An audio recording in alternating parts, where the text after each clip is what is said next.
Senhoras e senhores, bom dia! Eu sou Elmar Tavares Torres, o mestre de cerimônias, cor branca, olhos castanhos escuros, óculos de grau, cabelos grisalhos, terno azul, camisa branca e gravata rosa.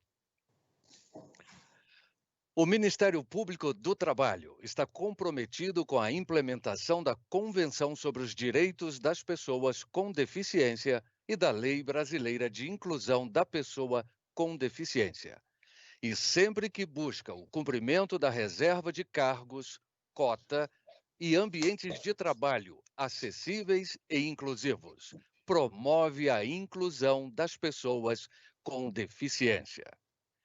Como forma de conscientizar a sociedade brasileira sobre as condições das pessoas com deficiência e fomentar o respeito pelos seus direitos e dignidade, o MPT realizará de hoje a sábado o Reconecta, onde serão tratados os temas acessibilidade, avaliação biopsicossocial, educação inclusiva, habilitação profissional, emprego apoiado e cadastro nacional de pessoas com deficiência.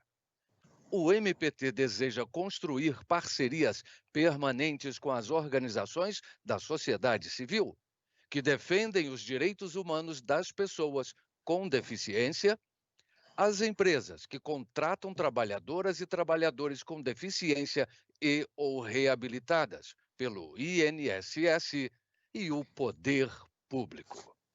O objetivo dessa construção de parcerias é enaltecer as boas práticas de inclusão, além de integrar os diferentes setores e serviços. Também estarão presentes nas apresentações do Reconecta as inovações em tecnologia assistiva, as atividades culturais, esportivas e de lazer, além de pesquisas científicas nos diferentes domínios de vida das pessoas com deficiência. Teremos agora, então, a mesa de debate MPT e parceiros no Rio Grande do Sul. Pedimos a todos e todas que façam sua audiodescrição ao iniciarem as apresentações.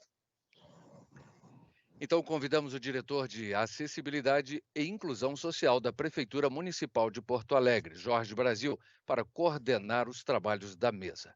Jorge, fique à vontade com a palavra. Muito bom dia, é um prazer inenarrável participar deste Reconecta do Ministério Público do Trabalho. Eu sou um homem branco, careca, com uma barba um pouco grande e visto. Eu queria agradecer muito o Ministério Público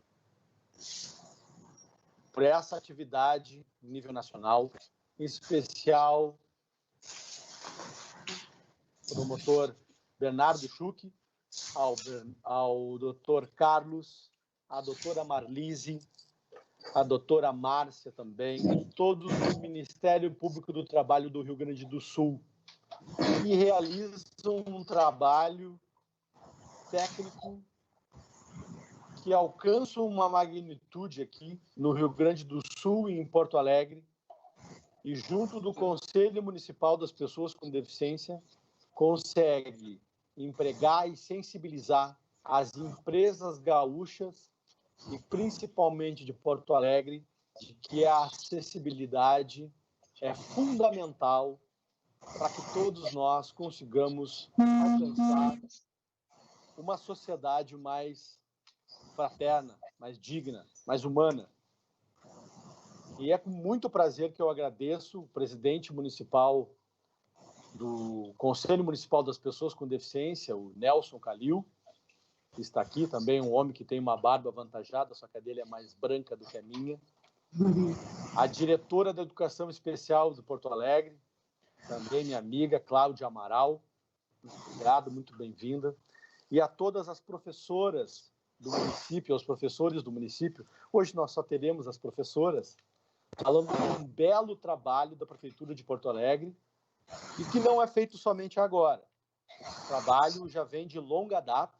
A professora Cláudia vai nos pontuar isso. As professoras Simone, a professora Cristiane, a professora Fabiola, também a professora Ana. Se alguma professora, Cláudia, depois se eu esqueci, por favor, me corrija. Tá? Cristiane, Fabiola, Simone, e a Cláudia, também a professora do município.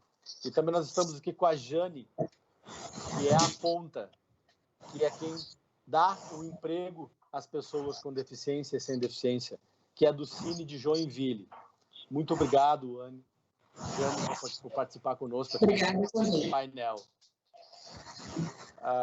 Em Porto Alegre, não vou me estender, eu estou aqui para passar a palavra para quem realmente tem alguma coisa para complementar nesse Reconecta, e para realmente contribuir.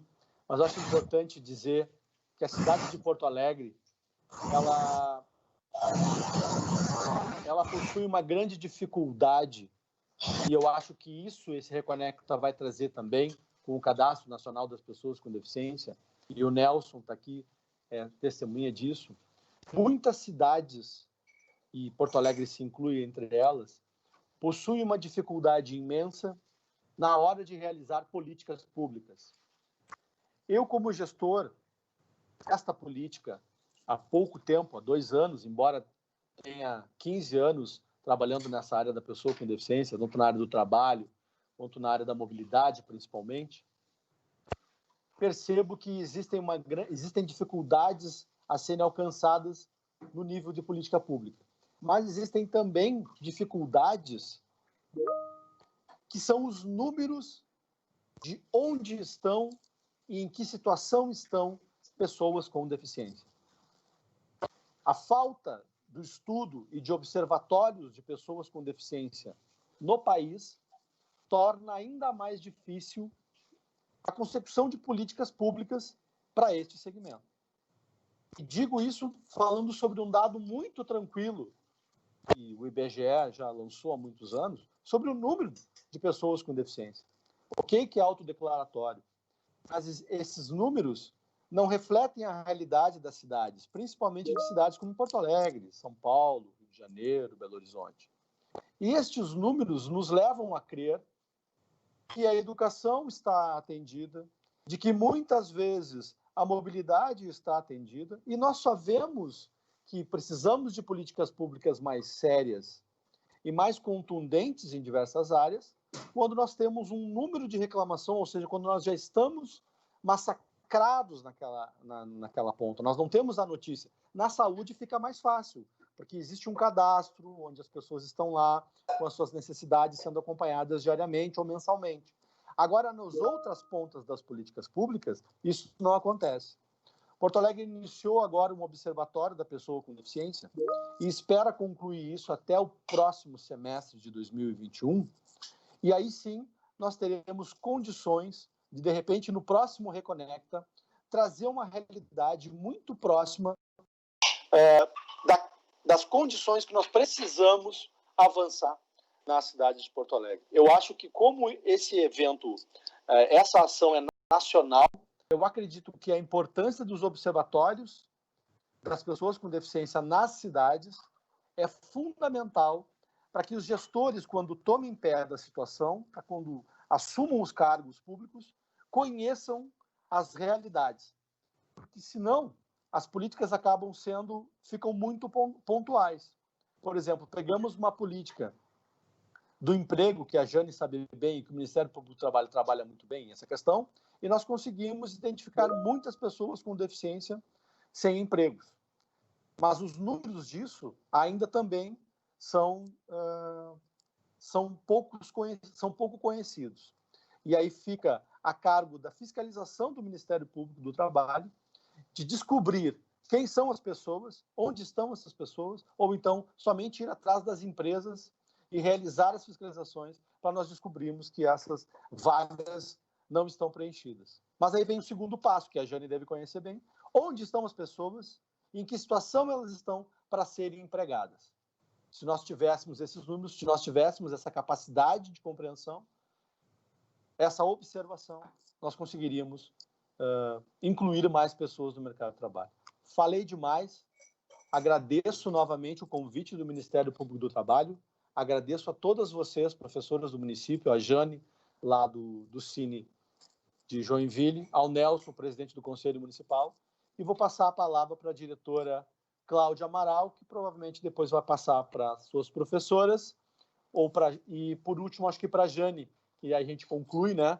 Vai ser apresentada uma parte da educação inclusiva e uma parte do Preparação para o Trabalho, que é um projeto da Prefeitura de Porto Alegre. Muito obrigado, bom dia a todos. Cláudia, é contigo. Bom dia a todos e todas. Obrigada, Jorge. Obrigada ao Ministério Público do Trabalho por ter, né, nos convidado para estar hoje aqui fazendo, né, contando um pouco da nossa história, né, do trabalho que é feito pela educação no município de Porto Alegre para todos e todas, desde os bebês, né, até os adultos com deficiência. Bom, eu vou contar muito brevemente para vocês, né, vou contextualizar, na verdade, de que universo nós estamos falando aqui desse trabalho. Então, o nosso setor, que é a educação especial dentro da Secretaria Municipal de Educação de Porto Alegre, ela atua num ecossistema hoje composto por 315 escolas, tá? Desde então, escolas de educação infantil, de ensino fundamental, médio, técnico, incluídas as modalidades de EJA e de educação especial. Então, né, nesse ecossistema de 315 escolas, nós temos parte escolas da rede municipal e parte, a maior parte, escolas, então, que são comunitárias, que têm parceria com o município de Porto Alegre. Nós estamos falando aqui de um universo de mais de 68 mil estudantes, que justamente engloba desde os bebês até os adultos da EJA. Para esse público, então, o município de Porto Alegre desenvolveu, ao longo das 3 últimas décadas, uma série, né, de serviços para atendê-los da melhor forma. Então, hoje nós temos mapeado, nesse universo de mais de 68 mil estudantes, nas 315 escolas, nós temos hoje mais de 3.400 alunos com deficiência. E que são atendidos por essa variedade de serviços que eu, muito brevemente, vou relatar para vocês. Nós temos, então, dois, né, serviços que são que nos diferenciam das demais redes de ensino e que nós vamos apresentar aqui para vocês hoje, que é o trabalho desenvolvido pela educação precoce e pela psicopedagogia inicial. Esse é um serviço, então, tanto de atendimento educacional especializado, quanto de inclusão na escola infantil, que é feito hoje por um grupo de 21 professoras para todas as crianças que estão na educação infantil. E isso nós estamos falando nesse ecossistema de mais de 25 mil crianças, né? Então, essas 21 professoras fazem tanto o atendimento daquelas crianças que são identificadas como público da educação especial, quanto também o apoio no serviço de inclusão. O que é isso, né? É a orientação, é a formação dos professores que atuam nessas escolas infantis no trabalho a ser desenvolvido com essas crianças. Então, além disso, então, para as escolas infantis, que nós temos esses dois serviços que a Ana e a Simone vão contar para vocês de forma mais detalhada em seguida, nós temos salas de recurso em todas as nossas escolas de ensino fundamental e médio. Além disso, nós temos também, para as nossas 2 escolas que são exclusivas de atendimento de EJA, nós temos também uma sala exclusiva para o atendimento desses alunos. Então, nós temos salas de inclusão para o atendimento desse universo de estudantes do ensino fundamental e médio, e nós desenvolvemos, ao longo dessas últimas 3 décadas, modalidades de atendimento diferenciado nessas salas de recurso. Então, nós temos a sala de recurso que atende os alunos da própria escola, justamente, que são público da deficiência intelectual, deficiência múltipla, síndrome de Down, né, transtorno de espectro autista, e nós desenvolvemos salas específicas para as questões que também são específicas desse público. Então, nós temos 4 salas que fazem atendimento polo específico para os alunos que possuem deficiência visual. Nós temos 2 salas exclusivas para os atendimentos dos alunos com altas habilidades de superdotação, né? E temos uma escola de surdos bilíngue, onde ela atende, então, hoje todos os nossos alunos surdos da rede municipal.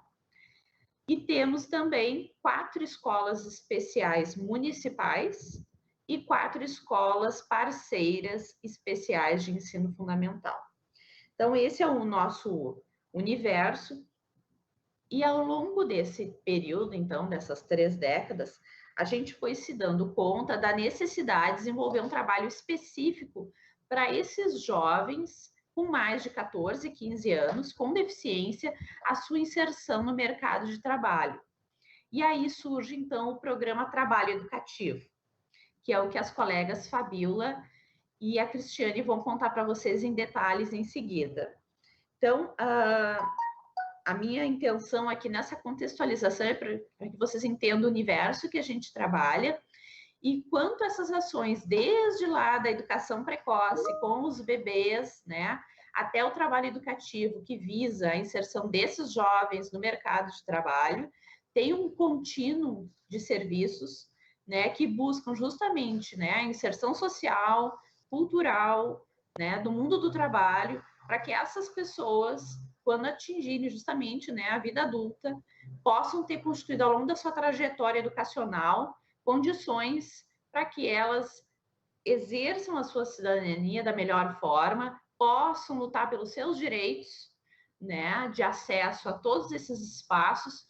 E a nossa sociedade hoje precisa pensar espaços inclusivos para além da escola.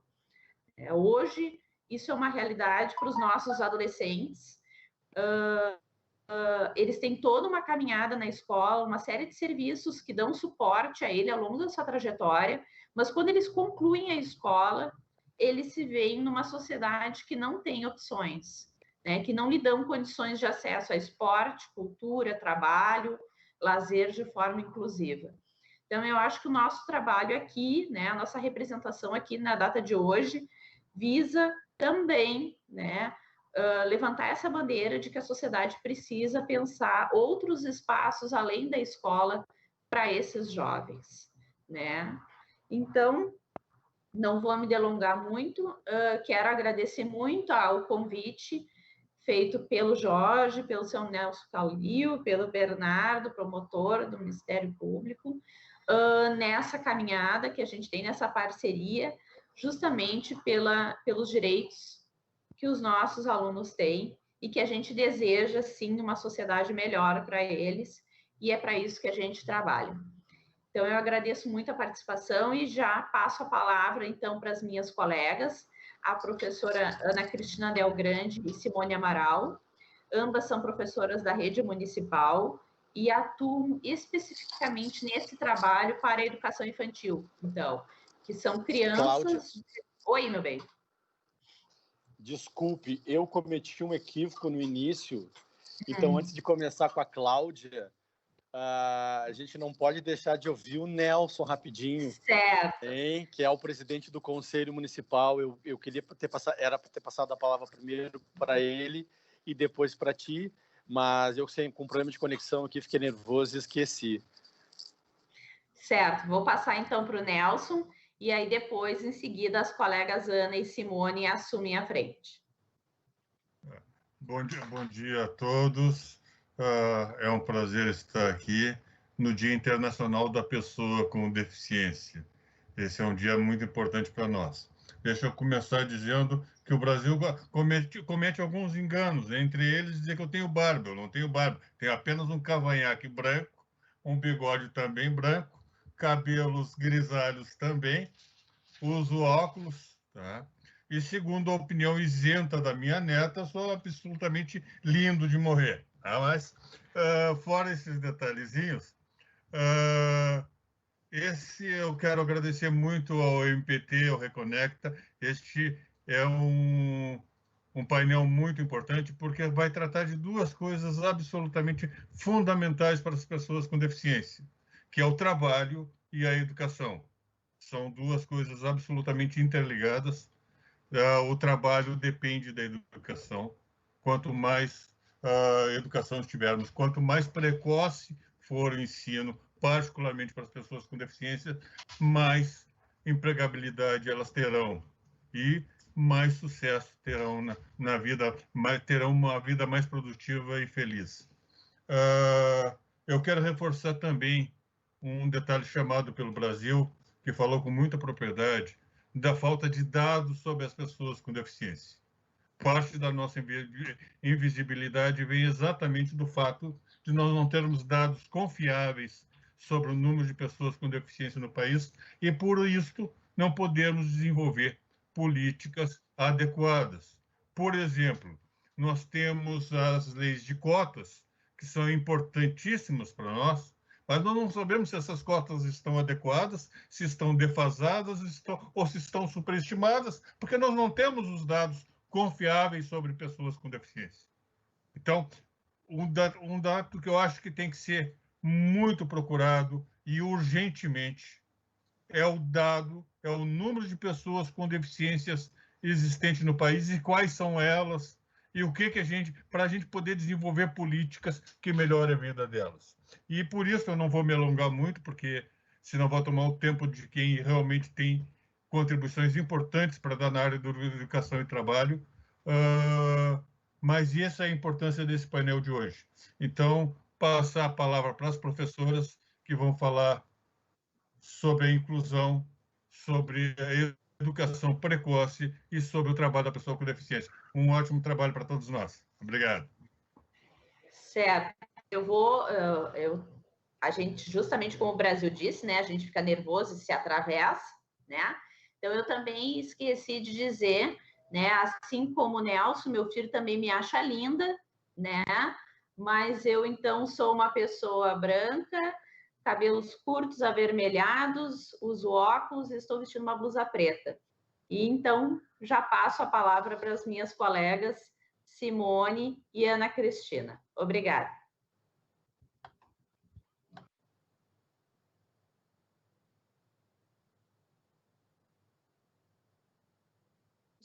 Eu sou a Simone, eu vou me descrever, eu sou uma mulher branca, tenho cabelos loiros, olhos verdes, batom vermelho, uso uma roupa azul. Eu sou professora da escola Eliseu Paglioli, atualmente estou na vice-direção da escola, mas até o ano passado estava trabalhando na educação precoce da escola. Bom dia, eu sou a Ana Del Grande, sou uma mulher branca de meia idade, cabelos loiros, olhos claros e apaixonada por esse trabalho. Agradeço muito a oportunidade de poder estar hoje aqui representando as nossas colegas de um serviço que tem uma longa história na Prefeitura de Porto Alegre. Iniciou lá no princípio dos anos 90, trabalhando inicialmente no atendimento especializado de crianças com alguma questão no seu desenvolvimento. A certa altura, essas crianças precisavam ir para a escola. E então se desdobrou daí um outro braço muito importante do trabalho, do serviço da Prefeitura de Porto Alegre, que é justamente a assessoria nas escolas infantis. As crianças que são atendidas por nós nesse serviço são crianças que têm entre 0 e 5 anos e 11 meses, que apresentam alguma questão no seu desenvolvimento. Crianças que nasceram com algum dano neurológico, por exemplo, alguma síndrome, alguma deficiência, ou um atraso no seu desenvolvimento, enfim, algo que ali esteja fazendo obstáculo ou interferindo no seu desenvolvimento. Essas são as crianças com as quais nós trabalhamos. Um dos acentos muito importantes desse trabalho é justamente a sua perspectiva de prevenção. As crianças, para serem atendidas por nós, não necessitam de um diagnóstico. Nós pensamos numa lógica de que, quanto antes seja possível a intervenção especializada junto a essas crianças, mais possibilidades se abrirão para o seu desenvolvimento. Por esse motivo, nós não esperamos um desfecho diagnóstico. Pelo contrário, trabalhamos para que o desenvolvimento se dê de acordo com potencialidades dessa criança, considerando seus impasses, suas dificuldades, seu laço familiar, seu contexto social e outras tantas variáveis que vão estar em jogo na constituição dessa criança. Nós consideramos que as crianças com quem nós trabalhamos não têm ainda os seus aspectos constitucionais definitivos. Elas estão em processo de constituição.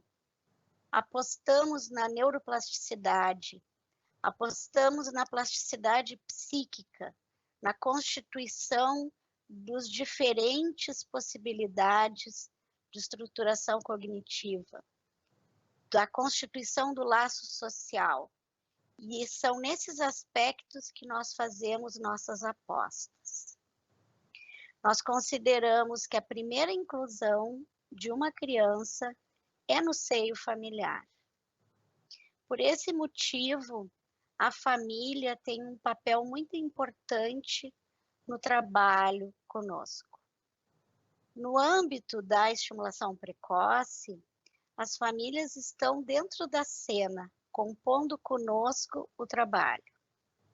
E à medida que as crianças vão crescendo e se desenvolvendo, vai havendo desdobramentos nessas questões da posição da criança frente à sua família, frente aos seus pares, na escola, no laço social, enfim. Eu gostaria também de dizer a vocês que, por acreditarmos no aspecto preventivo de possibilidades de desdobramentos, de desenvolvimento das crianças, nós temos também desde essa época lá do princípio do trabalho, no início dos anos 90, nós temos uma parceria junto com o hospital da cidade, também mantido pela prefeitura, que é um hospital de referência materno-infantil para gestações de alto risco. Nascem nesse hospital muitos bebês com alguma questão que pode comprometer o seu desenvolvimento. Então, para assegurar, para garantir, para oportunizar que essas crianças cheguem o quanto antes ao nosso serviço, nós temos um trabalho realizado no Hospital Materno-Infantil da cidade. No momento, eu realizo esse trabalho, mas antes de mim, já outras colegas realizaram. Então, eu agora vou ceder um pouquinho o espaço, a palavra para a Simone, para ela também poder contar para vocês sobre esse nosso trabalho. Então, gente, como a Ana estava falando, né, o nosso trabalho atende crianças pequenas, né, com alguma necessidade, né, a gente não dá definitivo, mas como a gente diz sempre para as escolas parceiras, para quem tem dúvidas, na dúvida, chama a gente, né, na dúvida, leva a criança. Nosso atendimento, ele conta com algumas parcerias, né, porque ele é feito dentro do espaço das escolas especiais, e a partir daí a gente faz o encaminhamento dessas, inicialmente era assim, né? Agora não, mas eu vou explicar. A gente faz o encaminhamento dessas crianças para a escola infantil, né? Nós estamos localizadas, nossas escolas são localizadas em polos da cidade, Zona Sul, Zona Norte, Zona Oeste, Zona Leste, e dentro desses espaços a gente faz assessorias, né? Faz a inclusão dessas crianças e faz assessoria dessas escolas infantis na qual a gente faz as inclusões. O que acontece é que hoje em dia as escolas também nos apresentam crianças, nos chamam para ver dentro desse quadro de crianças da escola infantil algumas que também estão apresentando alguns sintomas, algumas dificuldades. A gente faz essa parceria, a gente vai nas escolas, conversa com as professoras, faz observação das crianças, e a partir daí também a gente coloca no nosso cadastro, ou se temos vaga também, fazemos a inserção de algumas crianças dentro dos nossos atendimentos. E isso, de uma certa maneira, vai agregando, vai fazendo com que a gente trabalhe em rede, né? E a partir daí a gente faz também assessorias e interconsultas. O que seriam as interconsultas? São espaços no qual a gente acompanha junto com as famílias atendimentos como fisioterapia, neurologia, fonoaudiologia. Então a gente faz a gente vai tecendo um trabalho em conjunto para que essa criança, ao longo dessa infância dela, todos os profissionais dela estejam em contato para que a gente faça um atendimento de maior qualidade, todo mundo trabalhe da mesma maneira e cada um vá contribuindo com o outro. Na fono ele consegue comer sozinho, ele consegue deglutir, ou ele está com algumas dificuldades. Na escola infantil, como é que isso está acontecendo, essa alimentação? Na escola, dentro do atendimento da estimulação ou da psicopedagogia, como é que essa criança está fazendo isso? Então, a gente trabalha de uma maneira conjunta, a gente tem espaços para isso, a gente tem momentos em que a gente faz essas assessorias para poder garantir que essa criança esteja sendo assistida em todos esses espaços da mesma maneira, né? Cada um dentro da sua especificidade. Essa rede também, junto com as escolas da rede e as creches conveniadas, faz também com que a gente vá tecendo parcerias, né? E vá montando durante toda a infância, toda essa primeira infância, um trabalho. Essa criança muitas vezes chega para a gente com famílias que não apostam muito, né, nessa inclusão, tem medo de fazer a inserção da criança na escola infantil. A gente faz todo um acompanhamento com a família, a gente leva essa família para conhecer os espaços, né, e vai fazendo todo um apoio. Esse apoio é fundamental. Hoje, assim, a gente consegue ver que quanto mais cedo uma criança é incluída na educação infantil, eu já tive criança com síndrome de Down que conseguiu entrar numa escola infantil ali com meses. Essa criança sai da escola infantil com toda uma assistência e toda uma preparação para o ensino fundamental de uma maneira diferente de uma criança com síndrome de Down. Estou citando síndrome de Down, mas uma criança com autismo, uma criança, porque o síndrome de Down a gente já consegue, né, desde os primeiros meses, saber, né, a síndrome, saber a patologia dessa criança. E, então, assim, essa criança consegue acompanhar e chegar lá, na entrada do ensino fundamental, tendo uma assistência e um preparo para isso, porque a gente também, quando chega lá pelos 5 anos dessa criança, a gente também começa a fazer todo um trabalho de ida dessa criança para o ensino fundamental. Poucas vezes acontece, mas também acontece da gente avaliar que essa criança não está no momento ainda de ir para o ensino fundamental de uma escola dita regular, né, e de ensino fundamental. Então, nós colocamos na escola de ensino fundamental especial, dentro do município de Porto Alegre, onde essa criança também vai ser atendida dentro das suas especificidades e vai conseguir ter um suporte maior para se qualificar dentro daquilo, dentro das suas condições. Não sei se a Ana quer me complementar, Ana? Sim, acho que a tua fala me faz lembrar dos tempos desse trabalho, que Sim. são tempos muito importantes que tu está trazendo, da ideia de ir acompanhando, de ir intervindo, propondo desafios, acolhendo a família e a criança nas suas questões mais necessárias, de demanda propriamente dita do trabalho. E eu gostaria de contar a vocês que esses tempos de transição são tempos que marcam significativamente tanto o trabalho quanto a vida dessas crianças, das suas famílias, né?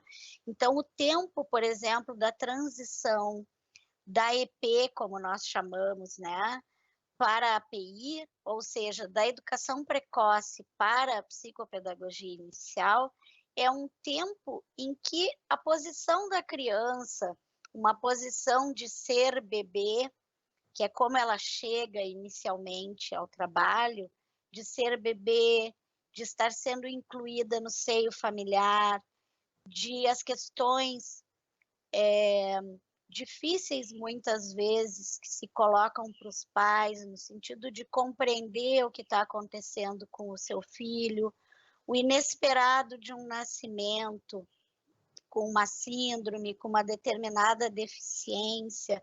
É necessário que isso possa ser acompanhado e trabalhado conosco no tempo da EP. Mas a transição dessa criança para a API é um tempo em que ela já está podendo, como se diz, falar por si mesma. Então, né, esse tempo inaugura um modo de brincar com muitos caminhos abertos, com recursos simbólicos e imaginários já constituídos, francamente em desenvolvimento. Não é? Essa criança vai falar o que ela quer, vai criar suas brincadeiras, vai iniciar. Se lá no trabalho da EP os seus pares, a sua dupla, eram os seus familiares, ou o seu adulto de referência, na API ela vai poder ter outras experiências com os seus pares, outras crianças da sua idade, que vão, né, colocar outros desafios ali. E então, depois, chega o tempo da transição para a escola fundamental, que era isso que a Simone trazia, não é? Um tempo de estar sendo apresentado ao mundo das letras, a poder tomar a lectoescrita como uma possibilidade também de inserção no laço social, né? Dos registros, das representações, enfim, são processos muito bonitos de se acompanhar e que a gente tem muita satisfação de contar para vocês, né? E uma coisa que é importante lembrar que também ao longo desse tempo, né, a criança está sendo acompanhada tanto por nós quanto pelas suas escolas. E os professores também nos trazem, né, como é que anda esse brincar.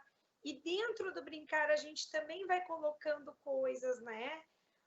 Vai trabalhando algumas ansiedades, a gente vai trabalhando algumas dificuldades físicas também. Dentro desse brincar, a gente vai acrescentando coisas que são necessárias para o crescimento dessa criança. Então, não é um lúdico pelo lúdico, é um lúdico com uma direção, né, para essas crianças poderem atingir aquele desenvolvimento. E por isso que esse trabalho de rede é tão importante. Porque, às vezes, no individual com a gente, ou ali com a sua duplinha, na psicopedagogia infantil, inicial, a gente não tem uma noção de como isso está acontecendo na escola infantil sem a gente estar lá e sem a gente ter essa comunicação. E aí que o professor nos traz, ele está mordendo, ele está batendo nos colegas, ele arremessa brinquedos. Então, a gente já dá uma outra direção. E, às vezes, a gente também entra dentro dessa sala e brinca junto com as crianças da educação infantil, né? Eu sempre digo assim que é o melhor trabalho do mundo, né? A gente ser pago para brincar com uma criança é uma coisa que não tem preço, pelo menos para mim. Eu acho um trabalho assim fantástico, porque a gente vê o resultado também. A gente vê como essas famílias também, junto com as nossas conversas, a gente vai trabalhando como é que está em casa, o que está fazendo, como é que tu tá tirando a mamadeira, tu tá tirando esse bico, tu tá deixando ele fazer, né? Porque às vezes algumas famílias, ele arremessa, mas e aí, como é que tu tá arremessando esse brinquedo? Tu tá deixando? Então a gente dá esse limite para a família também. A gente conversa, a gente acolhe a família, a gente orienta. Então esse trabalho, ele a princípio ele parece ali lá naquela salinha, né? Mas ele é um trabalho que ele prevê um universo da criança. Prevê o universo da criança e dessa família. Né? E quando passa esses 3 anos da EP, que ele vai para a PI, a gente continua acompanhando e vai vendo que esse universo vai ficando maior, né? Até ela ganhar o ensino fundamental. E, claro, né, como a gente é muito nova, né, a gente já acompanha os alunos já no ensino fundamental, que já estão crescendo mais ainda. E a gente vai vendo isso, e em alguns momentos até essas famílias nos convocam. Olha só, aconteceu, a gente gostaria que tu pudesse nos relatar alguma coisa. Então, a gente está sempre presente, né? É um trabalho que eu digo que vai para a vida. Eu costumo dizer, eu não tenho ex-aluno, né? Os meus, a vida inteira eu sigo acompanhando, não da forma que eu acompanhava no início, mas a gente, nem que seja como plateia, né? Dessa inclusão, a gente vai, e é muito emocionante. Eu falo, não consigo falar sem me emocionar, porque a gente consegue ver casos de crianças, né? Que eram nossos bebezinhos e que agora já estão uns adolescentes de 15, de 16 anos, que já fazem live, que já tem, né, todo um protagonismo que lá no início a gente começou a desenvolver. Uhum. E acho também, né, Simone, importante dizer que por ser um trabalho com esse acento nos aspectos de prevenção, isso, de certa maneira, nos possibilita intervir, por exemplo, no espaço da escola infantil, com formações com os educadores, para poder contribuir, apurar o olhar sobre essas crianças, no sentido de podermos já, o quanto antes, intervir, detectar, identificar se algo ali está precisando ser acompanhado mais pontualmente em relação ao desenvolvimento das crianças. Então, esse aspecto de prevenção, ele é fundamental para nós e nos diferencia, por exemplo, de uma certa formalidade ou modo como se constitui, por exemplo, na escola fundamental, o AEE, né, como sala de recursos na nossa rede, né, que já tem definidos alguns parâmetros para o ingresso desse aluno, para que ele seja acompanhado e atendido ali. Né? Nós trabalhamos numa perspectiva também de poder acompanhar o desenvolvimento das crianças sem que previamente esteja dado o seu diagnóstico, né? Sem que estejam definidas algumas questões que ainda nos acenam possibilidades de abertura de novos caminhos, de repensar, né, Simone? Sim, e uma coisa que eu acho importante assim dizer, que a gente está sempre correndo muito atrás, né? Porque nós trabalhamos com a comunidade. Eu, na minha escola, geralmente a comunidade da Vila Cruzeiro.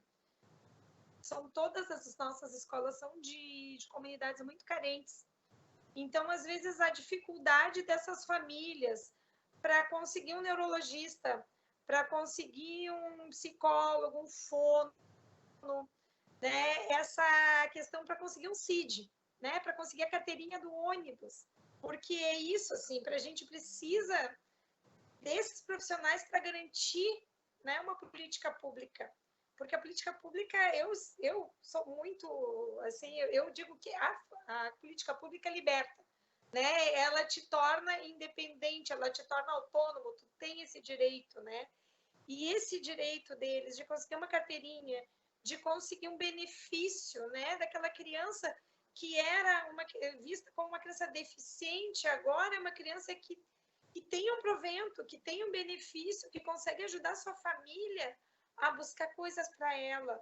Isso é muito importante, só que para ela conseguir isso, a gente ajuda muito também a isso, a conseguir correr atrás para fazer um exame, a correr atrás para buscar um profissional que possa olhar para essa criança para fazer uma cirurgia na mão, às vezes para poder abrir melhor a mãozinha, para poder ter um probleminha no pé, para poder fazer uma cirurgia para esse pezinho. Então, isso é muito importante para a gente, né? A gente corre muito atrás disso, não só faz o atendimento, mas como a gente vai buscando caminhos, a escola vai buscando as outras escolas. Então, essas parcerias para a gente são fundamentais, a parceria do hospital, como a Ana já citou. Então, a gente está sempre atrás disso, porque faz falta também, porque são comunidades pobres, são crianças que necessitam muito desse olhar, porque muitas famílias não têm noção do que é uma criança com autismo ou uma criança com síndrome, e a gente está auxiliando, mas ao mesmo tempo a gente também está orientando e mandando para esses lugares para que eles também consigam garantir os direitos dos filhos. Temos que ir encaminhando aí, pessoal, por causa do tempo, tá bem? Só relembrando. A gente fala sempre, né? Fiquem à vontade, mas vamos encaminhando aí, 5 minutinhos para finalizar. Eu acho que da minha parte era isso, assim, né? Vamos continuar aqui, a gente está aqui à disposição também para o que quiserem saber. Quero agradecer a oportunidade de estar falando aqui, né, com esse grupo grande aqui. E dizer que as nossas escolas estão sempre à disposição para serem visitadas, para conhecerem, né? Fiquem à vontade para conhecer o nosso trabalho. Nos chamem, nos perguntem, a gente gosta muito do que a gente faz, a gente é apaixonada por esse trabalho e vai ser uma alegria poder receber vocês. Muito obrigada. Que maravilha, muito obrigado pela participação de vocês, foram excelentes esclarecimentos, professora Simone, professora Ana. Eu não posso falar muito porque, óbvio, eu sou morador aqui de Porto Alegre, mas eu sou um apaixonado pela educação especial do município. Mas de pronto, então, eu acho que a próxima a falar é a Fabíola e a Cristiane, correto, professora Cláudia?